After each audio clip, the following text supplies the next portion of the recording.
नमस्कार। अघिल्लो एपिसोडमा हामीले 2007 सालको क्रान्तिका कारण र परिणामको बारेमा छलफल गरेका थियौँ भने आजको एपिसोडमा हामी प्रथम र दोस्रो विश्वयुद्धका कारण र प्रभावका बारेमा चर्चा गर्नेछौँ। सरलाई कार्यक्रममा फेरि पनि धेरै धेरै स्वागत छ। हजुर, धन्यवाद। सर्वप्रथम त सरले मलाई प्रथम विश्वयुद्धको पृष्ठभूमि बताइदिनुहोस् न। प्रथम विश्वयुद्ध भनेको सन् 1914 देखि 1918सम्म सञ्चालित विश्वलाई नै प्रभावित पार्ने युद्धलाई बुझिन्छ। हजुर, यसमा चाहिँ मैले नबुझेको कुरा नि सर, प्रथम विश्वयुद्ध चाहिँ सन् 1914 देखि 1918को समयावधिलाई भनिन्छ, तर भर्साइलेस ट्रिटी त सन् 1919 जुन 28मा भएको थियो होइन र? एकदमै राम्रो प्रश्न। धेरैजना यसमा झुक्किनुहुन्छ, कन्फ्युज हुन्छ। खासमा के हो भने प्रथम विश्वयुद्धलाई सन् 1918 नोभेम्बर 11मा जर्मनी र मित्र राष्ट्रहरूको बिचमा एउटा युद्ध सन्धि भएको छ। त्यो युद्ध सन्धि, जसलाई इङ्ग्लिसमा आर्मिस्टिस पनि भनिन्छ, त्यसले नै प्रथम विश्वयुद्धको अन्त्य गरेको हो। प्रथम विश्वयुद्धलाई विधिवत रूपमा अन्त्य भने सन् 1919 जुन 28को भर्साइलेजको सन्धिले गरेको हो। त्यस कारणले तपाईँले नेटमा हेर्नुभयो भने पनि फर्स्ट वर्ल्ड वार भनेर टाइप गर्दा 1914-18 देखाउँछ, 1914-19 होइन।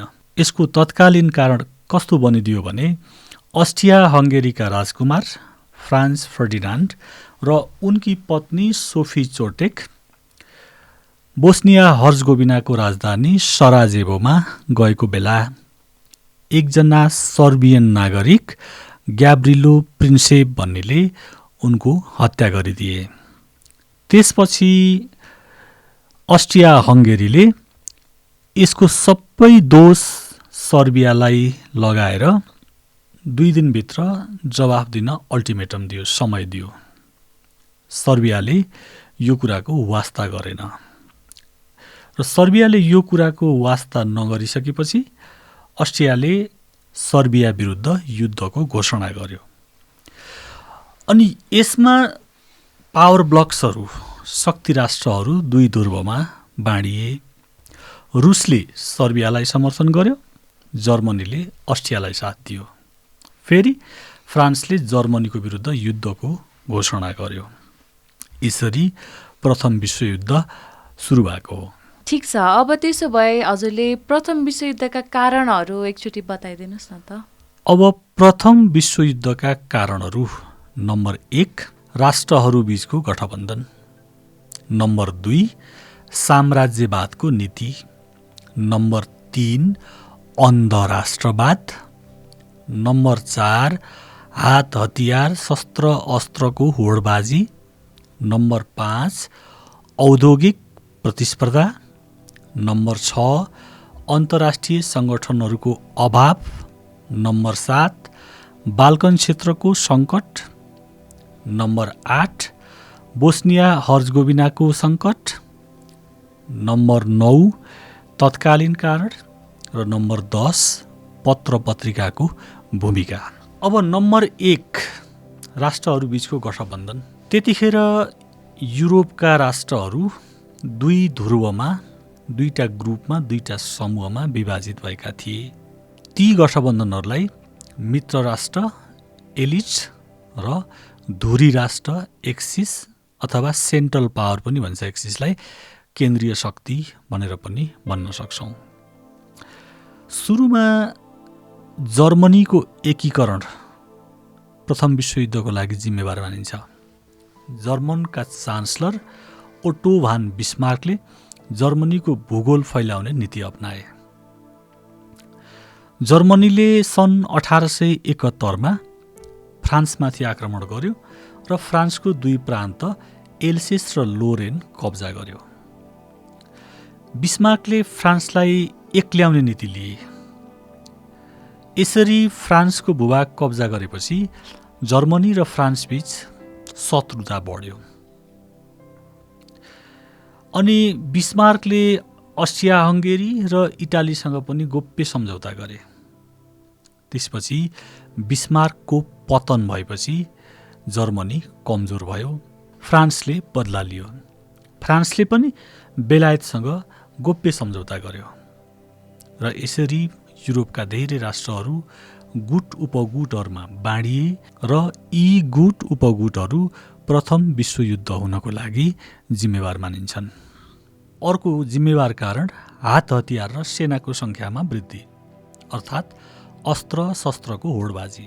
देशहरू विभिन्न गुट उपगुटमा बाँडिएपछि अर्को राष्ट्रबाट अथवा अर्को गुटबाट आफूलाई खतरा भएको महसुस गरेर जर्मनी, फ्रान्स, बेलायतले सेनाको सङ्ख्या र हतियारको सङ्ख्या बढाए।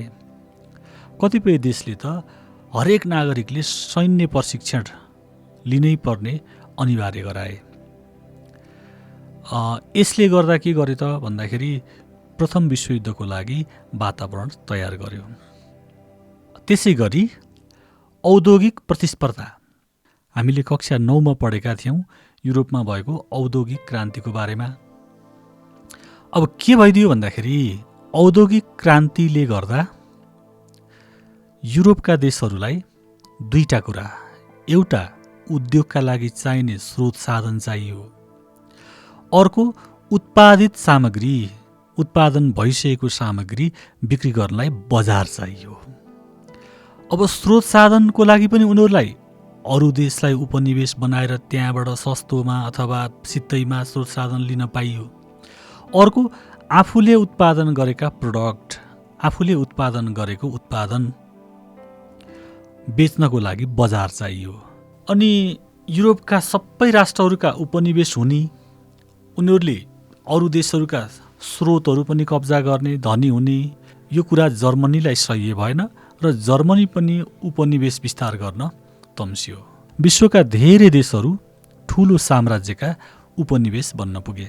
अनि त्यो देशलाई कसले आफ्नो उपनिवेश बनाउने भन्ने विषयमा उनीहरूको प्रतिस्पर्धा भयो र त्यो प्रतिस्पर्धाले शत्रुताको विकास गर्यो। यसले गर्दा धेरै देशहरूले अरू देशमा उपनिवेश बनाउने, एकले अर्कोसँग प्रतिस्पर्धा गर्ने, दुश्मनी गर्ने, यो पनि प्रथम विश्वयुद्धको लागि कारकको रूपमा देखा पर्यो। अब अर्को के थियो त भन्दाखेरि अन्तर्राष्ट्रिय सङ्गठनहरूको अभाव। अब अन्तर्राष्ट्रिय सङ्गठन जस्तै संयुक्त राष्ट्रसङ्घ जस्तो कुनै पनि सङ्गठनहरू थिएन, जसले गर्दा देशहरूलाई युद्ध गर्नबाट रोक्ने कुनै सङ्गठनहरू नहुनुको कारणले प्रथम विश्वयुद्ध हुन पुग्यो। अब अर्को एउटा महत्त्वपूर्ण कारण के छ भने बाल्कन सङ्कट। जस्तै प्रथम विश्वयुद्ध हुनुभन्दा अगाडि टर्की एकदम ठुलो राज्य थियो। टर्कीमा धेरै राज्यहरू थिए, जस्तै सर्बिया, ग्रिस, बुल्गेरिया, मेसेडोनिया, र यो सबै मिलेर बनेको राज्यलाई ओटोमन साम्राज्य, ओटोमन एम्पायर भनेर भनिन्थ्यो। त्यो ओटोमन एम्पायरभित्र भएका राज्यहरू टर्कीबाट छुटिन चाहन्थे र उनीहरूले के बुझे भने एक अर्काको बलियो समर्थन बिना टर्कीलाई जित्न सकिँदैन। त्यसकारण तिनीहरूले टर्कीको विरुद्धमा बाल्कन लिग भनेर गठबन्धन बनाए। त्यो गठबन्धनले एउटा के सहमति गर्यो भने टर्कीको विरुद्ध लड्ने र टर्कीबाट जितेको भूमि बराबर रूपमा बाँड्ने। त्यसपछि त्यो बाल्कन लिग जुन समूह थियो, त्यो समूहले सन् 1912मा टर्कीमाथि आक्रमण गर्यो। टर्कीमाथि आक्रमण गरेर यिनीहरू टर्कीबाट छुट्टिए, स्वतन्त्रता पाए र उनीहरूले सहमति गरे अनुसारले जितेको भूमि बराबर रूपमा पाउनुपर्ने, टर्कीबाट जितेको भूभाग भाग लगाउने क्रममा बुल्गेरिया सर्बियासँग असन्तुष्ट थियो। त्यसकारणले गर्दाखेरि बुल्गेरियाले 1913मा सर्बियामाथि आक्रमण गर्यो। टर्कीबाट जितेको भूमि भाग लगाउने सिलसिलामा बुल्गेरिया र सर्बियाको बिचमा द्वन्द्व भयो, असन्तुष्टि रह्यो र त्यही असन्तुष्टिको कारणले बुल्गेरियाले सन् 1913मा सर्बियामाथि आक्रमण गर्यो। यसमा बुल्गेरिया र सर्बिया मात्र जोडिएनन्, जर्मनी र फ्रान्स पनि जोडिए र युद्धमा सर्बियाले बुल्गेरिया कब्जा गरेर ठुलो मुलुक बन्यो र यो बाल्कन क्षेत्रमा एक अर्का बीचको द्वन्द्व, त्यो वैमनस्यता अरू देशहरूले खेल्ने मौका पाए र बाल्कन क्षेत्र एउटा युद्धको प्रशिक्षण गर्ने मैदान जस्तो भयो, एउटा वारको एक्सपेरिमेन्ट गर्ने ल्यान्ड जस्तो बन्यो। त्यसले गर्दा बाल्कनको सङ्कट अर्थात् बाल्कनको प्रतिस्पर्धा पनि प्रथम विश्वयुद्धको लागि महत्त्वपूर्ण कारक मानिन्छ। प्रथम विश्वयुद्ध हुनुको अर्को कारण अन्धराष्ट्रवाद हो। जर्मनी, बेलायत, फ्रान्स, इटाली जस्ता देशका नागरिकहरू आफ्नो देश मात्रै महान र अरू देशलाई खराब भन्ने उनीहरूमा त्यो भावना विकसित भयो, त्यो भावना विकसित गराइयो। र यसमा एकजना जर्मनीका शासककै नाम आउँछ, उनको नाम हो कैजर विलियम अर्थात् विलियम द्वितीय भनेर पनि भनिन्छ। उनी एकदमै महत्त्वकाङ्क्षी थिए। उनले नीति नै लिएका थिए कि विश्व प्रभुत्व कि सर्वनाश। विश्व प्रभुत्व वा सर्वनाश भने के भने कि जितेर विश्वभरि नै आफ्नो शासन लाद्छु कि सिद्धिन्छु, अथवा मार्ने र मर्ने भन्छौँ नि, अथवा कि अगाडि बढ्ने कि सकिने भन्छौँ नि, हो त्यस्तै हो। यो नीतिले गर्दा के भयो त भन्दा जर्मनीका धेरै दुश्मनहरू भए। त्यसकारणले यो अन्धराष्ट्रवाद पनि प्रथम विश्वयुद्ध गराउनको लागि जिम्मेवार मानिन्छ। अब अर्को मुख्य कारण भनेको बोस्निया हर्जगोभिनाको सङ्कट। अब भयो के भने बोस्निया हर्जगोभिनामा बस्ने मान्छेहरू सर्बियाली जस्तै देखिन्थे। उनीहरूको भाषा, संस्कृति, रहनसहन सबै सर्बियासँग मिल्थ्यो। तर त्यो प्रान्त अस्ट्रिया हङ्गेरीको अधीनमा थियो। उनीहरू अस्ट्रिया हङ्गेरीको अधीनमा नभई सर्बियाको अधीनमा बस्न चाहन्थे। अघि मैले भनेको थिएँ नि, ग्याब्रिलो प्रिन्सेप भन्ने सर्बियन नागरिकले नै त्यो अस्ट्रिया हङ्गेरीको राजकुमारको हत्या गरेको थिए। त्यस कारणले बोस्निया हर्जगोभिनाका युवाहरूले black hand society of unity or death, तपाईँलाई छोटकरीमा भन्दा ब्ल्याक ह्यान्ड सोसाइटी भनेर गठन गरेका थिए। त्यो गठबन्धनलाई सर्बियाले गोप्य रूपमा सहयोग गर्थ्यो। त्यसले सर्बिया र अस्ट्रिया हङ्गेरी बीच दुश्मनी बढायो। त्यस कारणले गर्दा ग्याब्रिलो प्रिन्सेप ब्ल्याक ह्यान्ड सोसाइटीको सदस्यले अस्ट्रिया हङ्गेरीको राजकुमार र राजकुमारीको हत्या गरिदिए। त्यसैले प्रथम विश्वयुद्ध गरायो। अब प्रथम विश्वयुद्धको तत्कालीन कारण चाहिँ अस्ट्रियाका राजकुमार फ्रान्स फर्डिनान्ड र उनकी पत्नी सोफी चोटेकको हत्या हुनु थियो। ब्ल्याक ह्यान्ड सोसाइटीको एकजना विद्यार्थी ग्याब्रिलो प्रिन्सेपले बोस्निया हर्जगोभिनाको राजधानी सराजेभोमा उनीहरूको गोली हानेर हत्या गरिदिए। अस्ट्रियाले यो हत्याको आरोप सर्बियालाई लगायो र यसको जवाफ दिनको लागि अल्टिमेटम दियो। सर्बियाले यो कुराको वास्ता नगरेपछि अस्ट्रियाले सर्बिया विरुद्ध युद्धको घोषणा गर्यो। रुसले सर्बियालाई समर्थन गर्यो, जर्मनीले अस्ट्रियालाई समर्थन गर्यो। फेरि फ्रान्सले जर्मनीको विरुद्धमा युद्धको घोषणा गर्थ्यो। यसरी यो सर्बिया र अस्ट्रिया बीचको युद्धले विश्वका अरू शक्ति राष्ट्रहरूलाई पनि फरक फरक गुटमा विभाजित गरिदियो। र प्रथम विश्वयुद्ध गराउने अर्को मुख्य कारण चाहिँ पत्रपत्रिका।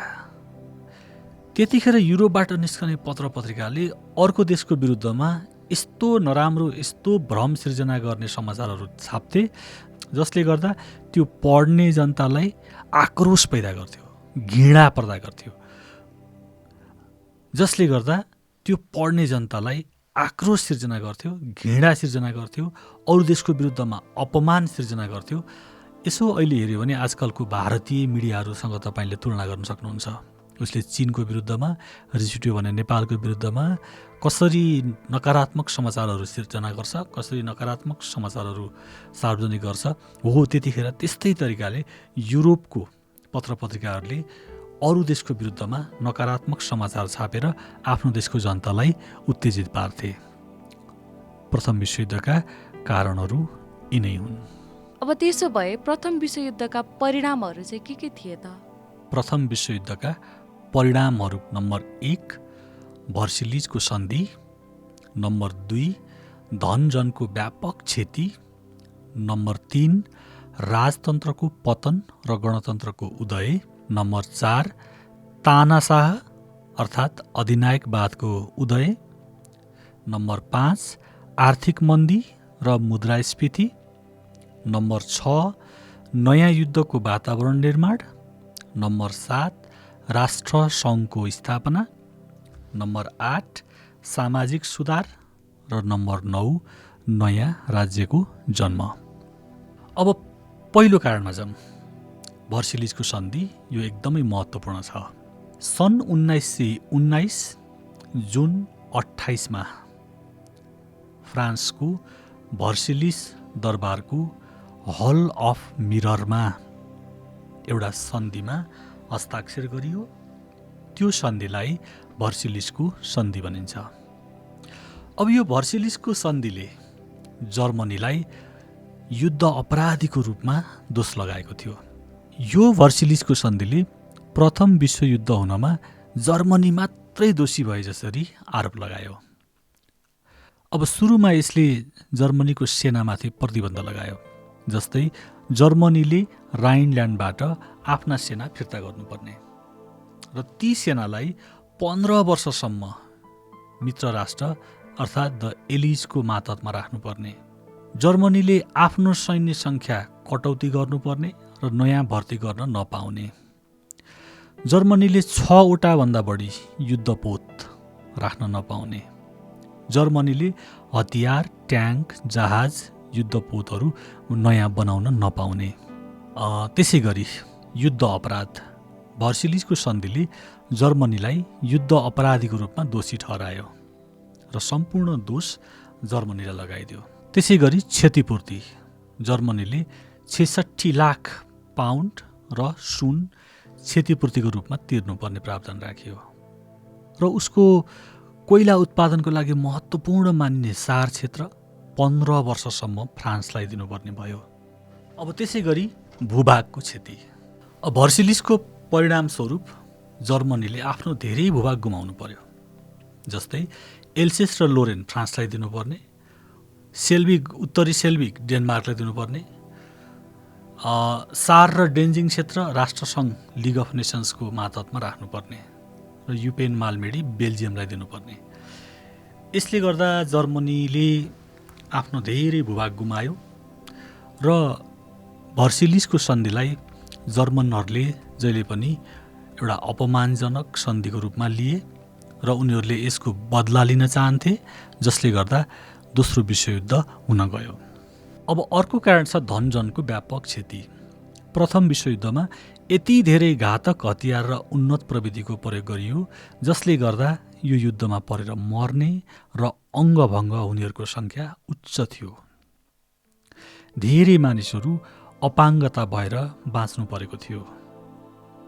खासमा एउटा युगै हाँक्ने युवा पुस्ता प्रथम विश्वयुद्धमा मारिएका थिए। हुन त यो युद्धलाई सबै युद्ध समाप्त गर्ने युद्ध, the war to end all wars भनिएको थियो, तर त्यस्तो हुन सकेन। वर्षौँ लगाएर निर्माण गरिएका भवनहरू, भौतिक पूर्वाधारहरू ध्वस्त भए र युद्धमा प्रत्यक्ष संलग्न भएका 36 देशहरू सबैले यस्तो क्षति बेहोर्नु परेको थियो। अब प्रथम विश्वयुद्धको अर्को परिणाम राजतन्त्रको पतन र गणतन्त्रको उदय हुनु थियो। प्रथम विश्वयुद्धभन्दा अगाडि युरोपका धेरै देशहरूमा राजतन्त्रात्मक व्यवस्था थियो। त्यो राजतन्त्रात्मक व्यवस्था निरङ्कुश र तानाशाही शैलीको थियो। जर्मनी, टर्की, हङ्गेरी, रुस, ओटोमन साम्राज्य, बेल्जियम, अस्ट्रिया हङ्गेरी लगायतका देशमा राजतन्त्रको अन्त्य भयो र गणतन्त्र स्थापना भयो। त्यो राजतन्त्रमा राजाका सन्तानहरूको हालिमुहाली थियो र उनीहरूसँग त्यहाँका जनताहरू पनि रुष्ट थिए। राजा र राजपरिवारका सदस्यको बोली कानुन बराबर थियो। त्यसकारणले गर्दाखेरि त्यहाँका जनताहरूले प्रथम विश्वयुद्ध सकिएपछि राजतन्त्र अन्त्य गरेर गणतन्त्र स्थापना गरे। जस्तै रुसमा रुसी राजतन्त्र पूर्ण रूपमा ध्वस्त भयो। त्यहाँका रोमानोभहरू जार निकोलस द्वितीय, उनकी पत्नी जरिना, उनका 5वटा सन्तानहरूलाई रुसी नागरिकहरूले मारे, हत्या गरे। इटालीमा चाहिँ राजालाई सैन्य च्याम्पियनको रूपमा सम्मान गरियो। अरू देशमा राजतन्त्र हट्दा पनि इटाली, जापान, बेलायतका राजतन्त्रहरू शक्तिशाली नै रहे। जर्मनीको शाही परिवार भागेर गाउँतिर गयो। अब त्यसै गरी प्रथम विश्वयुद्धको परिणामस्वरूप धेरै देशमा अधिनायकवाद अर्थात् तानाशाह भनेको निरङ्कुश शैलीको क्या, आफ्नो मनोमानीले काम गर्ने। जस्तै इटालीमा मुसोलिनी, जर्मनीमा हिटलर, स्पेनमा फ्रान्सिस्को फ्रान्को उदय भयो। किनभने अब प्रथम विश्वयुद्ध सञ्चालन गर्न त ठुलो रकम खर्च भयो, त्यहाँका देशहरूमा चरम आर्थिक सङ्कट भयो, युद्धमा धेरै नागरिकहरू मरे, धेरै नागरिकहरू घाइते भए र ती देशका जनताहरू निराश थिए। त्यो निराश जनताको मनोविज्ञानलाई, त्यो निराश जनताको साइकोलोजीलाई युज गरेर म सत्तामा आएँ भने देशको कायापलट गर्छु, म सत्तामा आएँ भने यो देशको सङ्कटबाट माथि उठाउँछु भनेर प्रमिस गरेर तानाशाहहरू राइजमा आए। तपाईँहरूले चिनिराख्नुभएकै नामहरू, दोस्रो विश्वयुद्ध गराउनको लागि Hitler Germany, Mussolini Italy, Francisco Franco Spain, Hirohito Japan, यिनीहरूको महत्त्वपूर्ण भूमिका रहेको थियो। त्यसै गरी प्रथम विश्वयुद्धको परिणामस्वरूप युरोपमा आर्थिक मन्दी भयो, आर्थिक रूपमा सङ्कट भयो। हामीले अघि नै भन्यौँ नि, 186 बिलियन अमेरिकन डलर खर्च भएको थियो, जुन रकम विकास निर्माणको लागि खर्च हुन सक्थ्यो। यति धेरै रकम खर्च भइसकेपछि युरोपका देशहरू टाट पल्टे, त्यहाँ आर्थिक रूपमा सङ्कट भयो। उनीहरूले ऋण तिर्नको लागि धमाधम पैसा छाप्न थाले, तर पैसा मात्रै छापेर देश धनी त हुँदैन। धमाधम पैसा छापिसकेपछि मुद्रास्फीति भयो। मुद्रास्फीति भनेको पैसाको क्रय शक्ति, किन्न सक्ने शक्ति घट्ने। अब त्यसै गरी प्रथम विश्वयुद्धले नयाँ युद्धको वातावरण निर्माण गर्यो। किन भन्दाखेरि भर्सिलिजको सन्धिमा राखिएका अपमानजनक प्रावधानले जर्मन नागरिकहरूमा निराशा पैदा भयो। किन?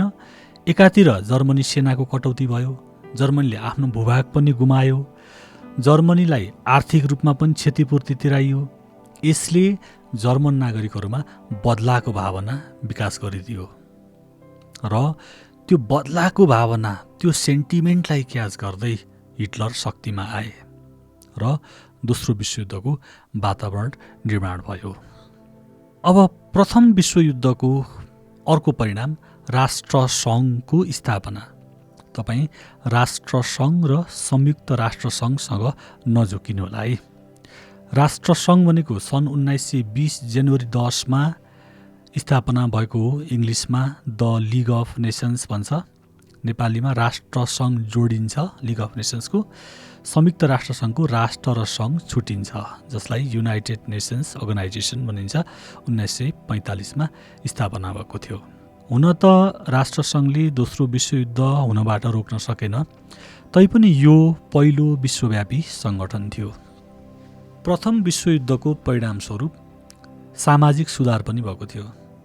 जस्तै सन् 1919मा अन्तर्राष्ट्रिय श्रम सङ्गठन ILO को स्थापना भएको थियो। यसले मजदुर वर्गको महत्त्व बढायो। शासनमा मजदुर वर्गको पनि प्रतिनिधित्व हुनुपर्छ भन्ने कन्सेप्टको सुरुवात भयो। महिलाहरू जागिर खान घर बाहिर निस्किन थाले। यसले महिला सशक्तिकरणको लागि भूमिका खेल्यो। त्यसै गरी प्रथम विश्वयुद्धको परिणामस्वरूप नयाँ राज्यको जन्म भयो। अल्बानिया, चेकोस्लोभाकिया, फिनल्यान्ड, युगोस्लाभिया प्रथम विश्वयुद्धको परिणामस्वरूप निर्माण भएका राज्यहरू हुन्। अब प्रथम विश्वयुद्धमा नेपाल प्रत्यक्ष सहभागी त भएन, तर यस युद्धमा नेपालको के कस्तो भूमिका रह्यो त? प्रथम विश्वयुद्ध र नेपालको कनेक्सन के छ भने, प्रथम विश्वयुद्ध भइराखेको बेलामा हाम्रो छिमेकी देश भारतमा अङ्ग्रेजको शासन थियो, बेलायतको शासन थियो र अङ्ग्रेजहरूसँग नेपालका राणा शासकहरूको राम्रो सम्बन्ध थियो। त्यसै कारणले प्रथम विश्वयुद्धमा नेपाल बेलायतको तर्फबाट लडेको थियो। नेपाली सेनाको 9वटा बटालियन बेलायती सेनाको तर्फबाट विभिन्न युद्ध मोर्चाहरूमा लडेको थियो। त्यति मात्रै नभएर नेपालले बेलायतलाई आर्थिक सहयोग पनि गरेको थियो र त्यसको परिणामस्वरूप नेपाल र बेलायतबीच सन् 1923मा एउटा सन्धि भयो, एङ्ग्लो नेप्लिज ट्रिटी अफ 1923, जुन सन्धिले नेपाललाई एक सार्वभौम सत्ता सम्पन्न राज्य अर्थात् सबरिन नेसनको मान्यता प्रदान गर्यो। यो युद्धमा परेर थुप्रै नेपाली युवाहरूको मृत्यु भयो। ती युवाहरूले बोकेर ल्याएका रोगहरू, विशेष गरी सन् 1917को इन्फ्लुएन्जाका कारणले धेरै मान्छे मरे। त्यसमा धेरै नेपालीहरू पनि मरेका थिए, जसले गर्दा हाम्रो देशको दोस्रो र तेस्रो जनगणनामा जनसङ्ख्या घटेको देखिन्छ। जनसङ्ख्या वृद्धि दर माइनसमा छ। अब यही युद्धमा सकारात्मक पनि केही कुराहरू छन्। नेपाली वीरहरू विभिन्न युद्ध मोर्चामा लडेर नेपाललाई वीरहरूको देश, साहसीहरूको देश भनेर विश्वव्यापी रूपमा चिनाए पनि। र त्यतिखेर जर्मन सम्राट कैजर विलियमले भनेका थिए, म मेरा सेनालाई विश्वका जुनसुकै सेनासँग लडाउन पनि डर मान्दिनँ, तर गोर्खाली सेनाको नाम सुनेपछि मुटु काम्छ। र त्यसले गर्दा विश्वमा आजसम्म पनि नेपाललाई वीरहरूको देश भनेर चिनिन्छ। यसरी विश्वव्यापी रूपमा वीरता प्रदर्शन गरे बापत, बेलायत सरकारलाई सहयोग गरे बापत नेपालीहरूले मिलिट्री क्रस, भिक्टोरिया क्रस जस्ता विश्वविख्यात सम्मानहरू पनि पाएका थिए र बेलायतले नेपाललाई आर्थिक सहयोग पनि गरेको थियो। सरले प्रथम विश्वयुद्धको चर्चा गरिसकेपछि अब हामी दोस्रो विश्वयुद्धतर्फ जाउँ है त। अब सरले दोस्रो विश्वयुद्धको पृष्ठभूमि बताइदिनुहोस् न त। अब दोस्रो विश्वयुद्धको पृष्ठभूमि के छ भने सन् 1939देखि 1945सम्म जारी विश्वयुद्धलाई दोस्रो विश्वयुद्ध भनिन्छ। यो विश्वयुद्ध दुई प्रमुख विश्वशक्ति समूह, मित्र राष्ट्र अर्थात् एलिज पावर, फ्रान्स, बेलायत, अमेरिका, रुस र केही हदसम्म चीन र धुरी राष्ट्र जर्मनी, इटाली, जापानको गुटको बीचमा भएको थियो। अब प्रथम विश्वयुद्धमा इटाली र जापान मित्र राष्ट्रको समूहमा थिए भने दोस्रो विश्वयुद्धमा आउँदा यिनीहरूले गुट परिवर्तन गरेका थिए। हजुर, अब दोस्रो विश्वयुद्धका कारणहरू चाहिँ के छन् त? अब दोस्रो विश्वयुद्धका कारणहरू के छन् भने अपमानजनक भर्सिलिजको सन्धि, जापानको विस्तार, आर्थिक मन्दी, नाजीवाद, तानाशाही, राष्ट्रसङ्घको असफलता, राज्यहरूको गठबन्धन, साम्यवादको डर, तुष्टीकरणको नीति, स्पेनको गृहयुद्ध र तत्कालीन कारण पोल्यान्डमाथिको आक्रमण। अब सुरुमा भर्सिलिजको सन्धि। भर्सिलिजको सन्धिले जर्मन नागरिकहरूमा बदलाको भावना सिर्जना गर्यो। यो खासमा जर्मनीमाथि जबरजस्ती थोपरिएको एकतर्फी सम्झौता थियो। यसले जर्मनीको विरुद्धमा धेरै अपमानजनक प्रावधानहरू राखेको थियो। त्यसैले गर्दा जर्मन नागरिकहरूले यो सन्धिप्रति उनीहरूको असन्तुष्टि थियो। यो भावनालाई क्याच गरेर हिटलर शक्तिमा आए। उनले सैन्य शक्ति विस्तार गरे र जर्मनीले भर्सिलिजको सन्धिलाई उल्लङ्घन गरिदियो। यस कारणले गर्दा दोस्रो विश्वयुद्ध हुन पुग्यो। अर्को कारण छ जापानको विस्तार। जापान दोस्रो विश्वयुद्धभन्दा अगाडि तीव्र रूपमा फैलिँदै थियो। जापान त एउटा टापु राष्ट्र हो, आइल्यान्ड हो। यसमा भूभाग र प्राकृतिक स्रोतको अभाव थियो। त्यसकारणले गर्दा जापानले सोचे जस्तो प्रगति भइरहेको थिएन। त्यसले गर्दाखेरि उसले चीनको मन्चुरिया कब्जा गर्यो सन् 1931मा। यसले के गरायो त भन्दाखेरि दुश्मनी वृद्धि गर्यो। यसकारणले गर्दा जापानको विस्तार ले पनि जापानको महत्त्वाकांक्षाले पनि दोस्रो विश्वयुद्ध गराउन महत्त्वपूर्ण भूमिका खेल्यो। अर्को मुख्य कारण हो आर्थिक मन्दी। प्रथम विश्वयुद्धमा ठुलो धनराशि खर्च भएको थियो, जसले गर्दा यसले आर्थिक सङ्कट निम्तायो। धेरै मानिसहरू बेरोजगार भए, बाँच्नका लागि सङ्घर्ष गर्नुपर्ने भयो, जसले गर्दा विश्वव्यापी रूपमा अशान्ति र अस्थिरता उत्पन्न भयो। वस्तुहरूको मूल्य एकदमै आकाशियो। त्यसले गर्दा जनताहरू यो आर्थिक मन्दीबाट आजित थिए। अब रुहर उपत्यका, रुहर भ्याली जर्मनीको महत्त्वपूर्ण औद्योगिक क्षेत्र थियो। अब भर्सिलिजको सन्धि बमोजिम फ्रान्सले यो क्षेत्र दाबी गरेर आक्रमण गरेर कब्जा गर्यो। यसले जर्मन नागरिकको आत्मसम्मानमा यति चोट पुर्यायो, उनीहरू जसरी पनि यसको विरुद्धमा बदला लिन चाहन्थे र त्यो बदलाको भावनाको फाइदा उठाएर हिटलर शक्तिमा आए र उनले दोस्रो विश्वयुद्ध गराउनको लागि महत्त्वपूर्ण भूमिका खेले। त्यसै गरी हिटलरको उदय र नाजीवाद पनि दोस्रो विश्वयुद्धको लागि महत्त्वपूर्ण कारण मानिन्छ। हिटलरले वी भर्सस देम अर्थात् उनीहरूको विरुद्ध हामी भन्ने भाष्य निर्माण गरे, नरेटिभ्स डेभलप गरे। हामी अर्थात् आर्य जाति, उनीहरू अर्थात् स्लाविक, पूर्वी युरोपेलीहरू, यहुदी, कम्युनिस्ट, जिप्सी, यी सबैलाई हिटलरको नाजी पार्टीले दुश्मनको रूपमा अर्थ्याएको थियो। उनीहरूले प्रथम विश्वयुद्धमा जर्मनीको पराजय हुनुको कारण यहुदी जुजहरू हुन् भन्ने किसिमको आरोप लगाए। त्यसैले हिटलरले ग्यास च्याम्बरमा हालेर थुप्रै यहुदीहरूको हत्या गरेका थिए र हिटलर र उनको नाजी पार्टीको उदय नै दोस्रो विश्वयुद्धको लागि महत्त्वपूर्ण जिम्मेवार कारक तत्त्व मानिन्छ। दोस्रो विश्वयुद्धको अर्को मुख्य कारण तानाशाही अर्थात् अधिनायकवाद। अधिनायकवाद भनेको लोकतान्त्रिक मूल्य मान्यता लत्याएर एउटा व्यक्तिको मनोमानीमा शासन चलाउने व्यवस्था हो। हामीले प्रथम विश्वयुद्धका परिणाममा पनि भनेका छौँ। जर्मनीमा हिटलर, इटालीमा मुसोलिनी, स्पेनमा फ्रान्सिस्को फ्रान्को, जापानमा हिरोहितो, यिनीहरूले आफ्नो साम्राज्य फैलाउन चाहन्थे। उनीहरूले नयाँ भूमितर्फ आँखा गाड्न थाले। यसरी विश्वमा उदाएका तानाशाहहरूले दोस्रो विश्वयुद्ध गराउन महत्त्वपूर्ण भूमिका खेले। दोस्रो विश्वयुद्ध हुनुको अर्को मुख्य कारण राष्ट्रसङ्घको असफलता। लिग अफ नेसन्स अर्थात् राष्ट्रसङ्घले शक्तिशाली राष्ट्रहरूले गरेका गल्तीमा आँखा चिम्लिदियो। उसले केही पनि बोल्न सकेन। अनि ती शासकहरूलाई मैले जे गर्दा पनि हुँदो रहेछ भन्ने कन्फिडेन्स बढ्यो, मैले जे गर्दा पनि हुँदो रहेछ भन्ने भ्रम सिर्जना भयो। त्यसले गर्दाखेरि फेरि दोस्रो विश्वयुद्धको वातावरण तयार भयो। अर्को महत्त्वपूर्ण कारण राज्यहरू बीचको गठबन्धन, फेरि ग्रुपिजम।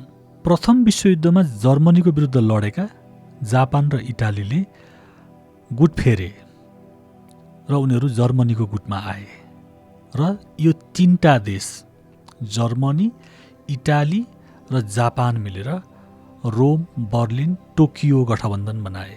रोम भनेको इटालीको राजधानी, बर्लिन भनेको जर्मनीको राजधानी, टोकियो भनेको जापानको राजधानी।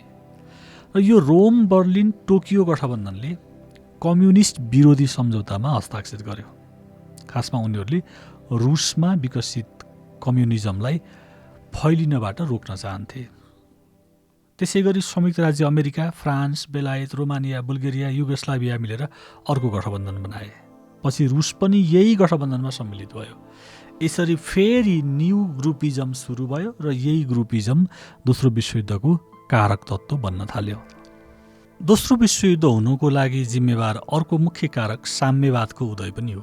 साम्यवाद अर्थात् कम्युनिजम भनेको त्यस्तो व्यवस्था हो जसमा देशको अर्थतन्त्र, उत्पादनका साधनहरू राज्यको नियन्त्रणमा रहन्छन्, व्यक्तिको, कम्पनीको होइन। यसले गर्दा के हुन्छ त भन्दाखेरि राज्यलाई विकास निर्माणका क्रियाकलापहरू गर्नको लागि सहज हुन्छ। सन् 1917मा रुसमा बोल्सेविक क्रान्ति भयो। यो कहिलेकाहीँ भेरिसट पनि सोध्छ बोल्सेविक क्रान्ति भनेको के हो भनेर। सन् 1917 मार्च 8देखि 1923 जुन 16सम्म रुसमा भएको क्रान्तिलाई बोल्सेविक क्रान्ति भनिन्छ। यसले रुसमा राजतन्त्रको अन्त्य गरेर गणतन्त्र स्थापना गरेको थियो। यसले के गर्यो त भन्दाखेरि रुसमा छोटो समयमा नै रुसको अर्थतन्त्र फस्टायो। हामीले योजनाबद्ध विकासको कुरा गर्दाखेरि पनि रुसको नाम आउँछ।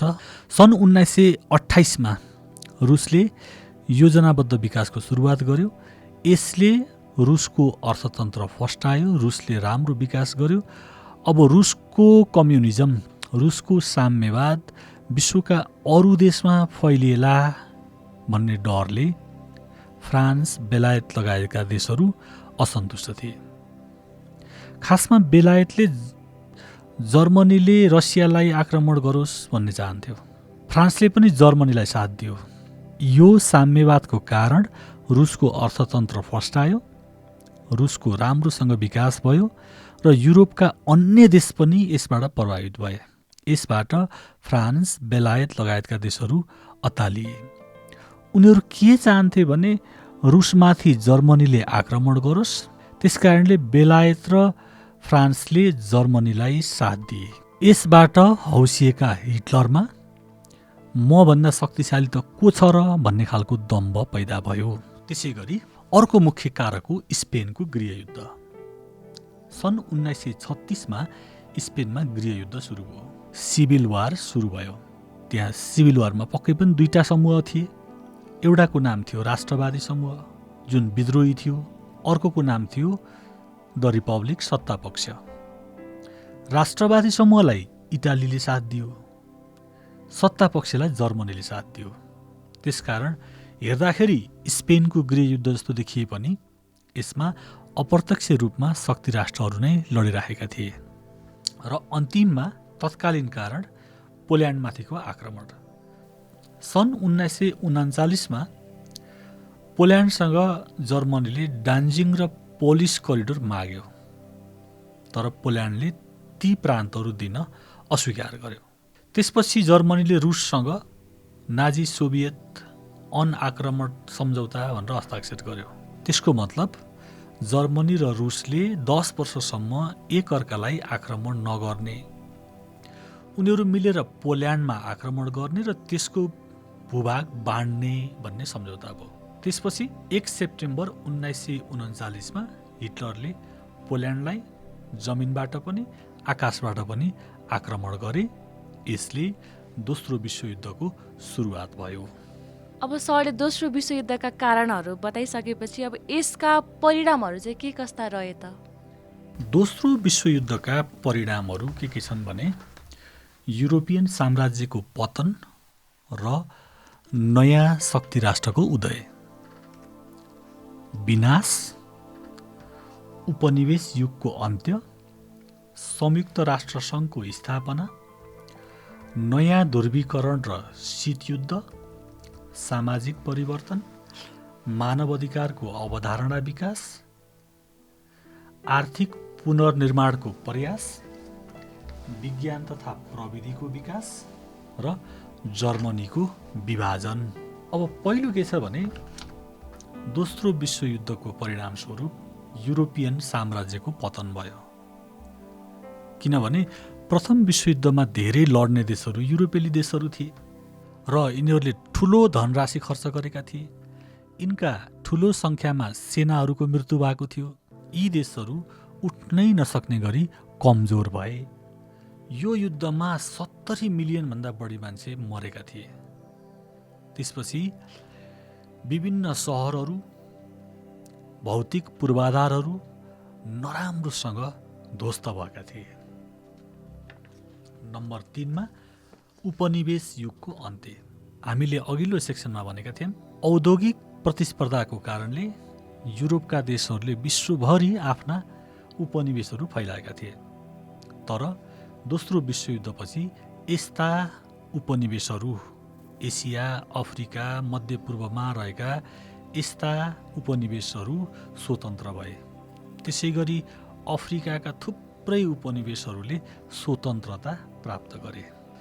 दोस्रो विश्वयुद्धको अर्को मुख्य परिणाम भनेको संयुक्त राष्ट्रसङ्घको स्थापना। प्रथम विश्वयुद्धपछि गठन भएको राष्ट्रसङ्घले विश्व शान्ति स्थापना गर्न असफल भयो।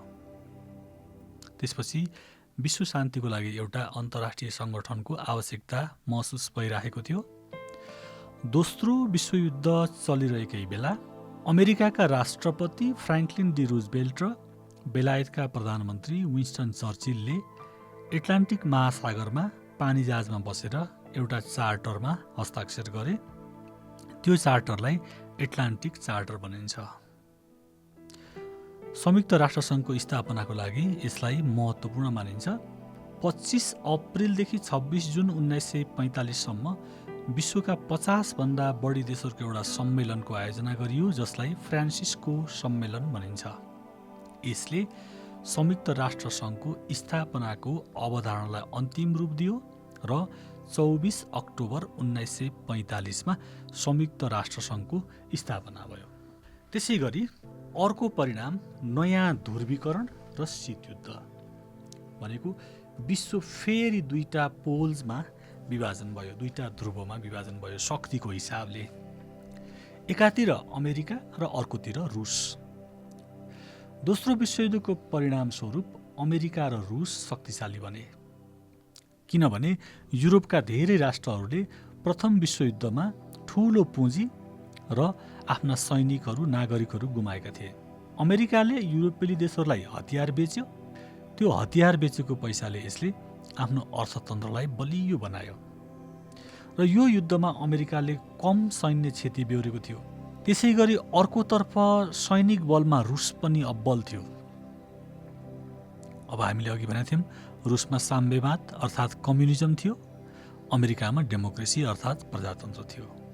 त्यसकारणले रुस र अमेरिकाको फरक फरक खालको प्रणाली, फरक फरक खालको व्यवस्था, कतिपय देशहरू रुसतिर, कतिपय देशहरू अमेरिकातिर जोडिएर गठबन्धन बनाएका थिए र यसले शीत युद्धको वातावरण तयार गर्यो।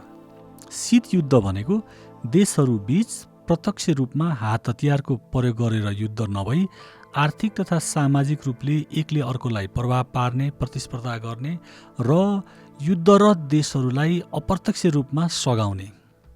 दोस्रो विश्वयुद्धको अर्को परिणाम सामाजिक परिवर्तन, जस्तै महिलाहरूको सहभागिता जागिरमा, व्यापारमा, बसाइ सराईको संरचनामा परिवर्तन, सामाजिक आर्थिक परिवर्तन, महिलाका अधिकारका विषयवस्तु, अश्वेतका द निग्रोहरूको अधिकारको विषयवस्तु, कामदारका विषयवस्तु व्यापक रूपमा विकसित भए। र अर्को महत्त्वपूर्ण उपलब्धि भनेको मानव अधिकारको अवधारणा विकास। सन् 1945 मा दोस्रो विश्वयुद्ध सकियो। सन् 1948 मा मानव अधिकारको विश्वव्यापी घोषणा पत्र जारी भयो। यसले मानव भएकै कारणले पाउनुपर्ने आधारभूत अधिकारको अवधारणा सार्वजनिक गर्यो। त्यसै गरी दोस्रो विश्वयुद्धको परिणामस्वरूप युद्धले ध्वस्त भएका देशहरूको आर्थिक पुनर्निर्माणको प्रयास। युद्धले ध्वस्त भएका युरोपेली देशहरूलाई सहयोग गर्नको लागि अमेरिकाले 1948 मा एउटा योजना ल्यायो। त्यसलाई द मार्शल प्लान भनिन्छ। त्यो मार्शल प्लानले अमेरिका युद्धबाट ध्वस्त भएका युरोपका देशहरूको पुनर्निर्माण गर्नको लागि ल्याइएको योजना मार्शल प्लान हो। फेरि त्यस्तै गरी आफ्ना समर्थक देशहरूको पुनर्निर्माण र आर्थिक प्रगतिको लागि रुसले पनि एउटा योजना ल्यायो। त्यो योजनालाई मोलोतोभ प्लान अर्थात् कोमेकन भनिन्छ। त्यसै गरी दोस्रो विश्वयुद्धको परिणामस्वरूप विज्ञान तथा प्रविधिको विकास भयो। जस्तै आणविक हतियार, न्युक्लियर वेपनहरूको विकासित। दोस्रो विश्वयुद्धको परिणामस्वरूप विज्ञान तथा प्रविधिको क्षेत्रमा पनि विकास भयो। आधुनिक हतियार न्युक्लियर वेपन अर्थात् आणविक हतियारको विकास भयो। Radar, jet engine, antibiotic, rocket जस्तो कुराहरूको विकास दोस्रो विश्वयुद्धपछि भएको हो। अब अन्तिममा जर्मनीको विभाजन। दोस्रो विश्वयुद्धको परिणामस्वरूप जर्मनी पूर्वी जर्मनी र पश्चिमी जर्मनीको रूपमा विभाजित भयो। पूर्वी जर्मनीमा रुसको प्रभाव थियो, रुसको नियन्त्रण थियो। पश्चिमी जर्मनीमा अमेरिकाको प्रभाव थियो र पछि बर्लिन वाल जसले जर्मनीलाई दुईतिर विभाजन गर्थ्यो त्यो भत्किएपछि फेरि जर्मनी एकीकरण भएको थियो। हजुर, अघि भने जस्तै अब दोस्रो विश्वयुद्धमा पनि नेपाल प्रत्यक्ष त संलग्न रहेन, तर यसको दोस्रो विश्वयुद्धमा के कस्तो भूमिकाहरू रह्यो त? अब दोस्रो विश्वयुद्धमा नेपालको भूमिका लगभग पहिलो विश्वयुद्धमा जस्तै हो। नेपालले प्रत्यक्ष रूपमा युद्धमा भाग लिएको थिएन। बेलायती पक्षबाट नेपाली सैनिकहरूले वीरतापूर्वक लडेका थिए।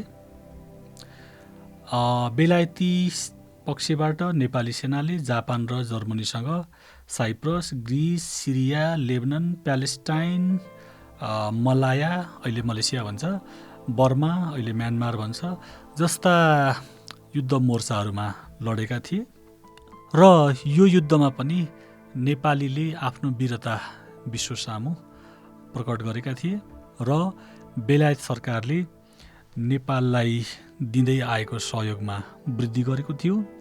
धेरै नेपाली सैनिकहरूले भिक्टोरिया क्रस, मिल्ट्री क्रस जस्ता सम्मानहरू प्राप्त गरेका थिए। हजुर, म कक्षा 10मा पढ्दाखेरि चाहिँ मलाई सबैभन्दा जटिल लाग्ने विषय नै यो प्रथम र दोस्रो विश्वयुद्ध थियो। अब यति धेरै मिति, यति धेरै घटनाहरू हुन्थे होइन, तर सरले चाहिँ यसलाई एकदमै सजिलो रूपमा बुझाइदिनु भयो। सरलाई चाहिँ धेरै धेरै धन्यवाद। वास्तवमा यो अलिकति जटिल विषयवस्तु त हो, तर बुझेर पढ्दाखेरि त्यस्तो जटिल पनि होइन। हामीले सकेसम्म आज यसलाई सरल बनाउने प्रयास गऱ्यौँ। पक्कै पनि यसबाट विद्यार्थीहरूले लाभ लिनुहुनेछ। र अब स्क्रिनमा प्रथम र दोस्रो विश्वयुद्धका महत्त्वपूर्ण मिति र घटनाहरू डिस्प्ले हुनेछ। विद्यार्थीहरूले पज गरेर त्यसलाई फेरि एकचोटि हेर्नु।